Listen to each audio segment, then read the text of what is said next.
राष्ट्रवादी काँग्रेस शरद पवार गटाचं 2 दिवसाचं शिबिर हे शिर्डीमध्ये सुरू होतंय। राष्ट्रवादी काँग्रेसमध्ये फूट पडल्यानंतर पहिल्यांदाच शरद पवार गटाचं हे शिबिर पार पडतंय। गोविंद साळुंखे आमचे प्रतिनिधी या संदर्भात अधिक माहिती देत आहेत। गोविंद, राष्ट्रवादी काँग्रेस शरद पवार गटाच्या शिबिराला आज सुरुवात होतीये, काय अधिक माहिती? नक्कीच राष्ट्रवादी काँग्रेस शरद पवार गट शिबिराला सुरुवात होत आहे। राष्ट्रवादीचे सर्व शरद पवार यांच्या शुभ हस्ते त्यांच्या प्रमुख उपस्थितीमध्ये शिबिराचं आज उद्घाटन होणार आहे आणि ते ज्या शिबिराच्या स्थळी दाखल झाले असून अनेक दिग्गज नेते जे आहे राष्ट्रवादीचे ते दाखल झाले आहे आणि थोड्या वेळातच आता उद्घाटन जे आहे ते शिबिराचं होणार आहे।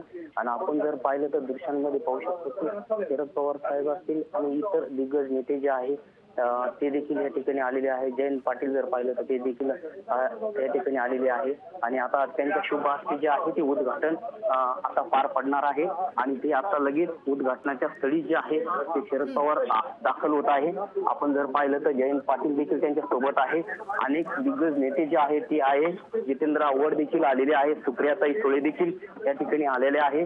त्यामुळे मोठ्या प्रमाणात या ठिकाणी राष्ट्रवादीचे दिग्गज नेते या ठिकाणी येऊन या ठिकाणी ध्वज जे आहे तो फडकवणार आहे। या ठिकाणी उद्घाटन जे आहे ते होणार आहे आणि आता काही वेळातच आता ध्वज जे आहे ते शरद पवार यांच्या शुभ हस्ते जे आहे ते फडकवणार आहे आणि दिग्गज नेते जे आहे या ठिकाणी आपल्याला पाहायला मिळत आहे। जयंत पाटील आहे, त्याचबरोबर जितेंद्र आव्हाड आहे, सुप्रिया सुळे आहे, असे अनेक दिग्गज नेते जे आहेत त्यांची उपस्थिती आपल्याला पाहायला मिळते। नक्कीच गोविंद, तुम्ही देखील याच्यावर लक्ष ठेवून राहाच। तर शरद पवार गटाचं शिर्डीत आजपासून हे शिबिर सुरू होतंय।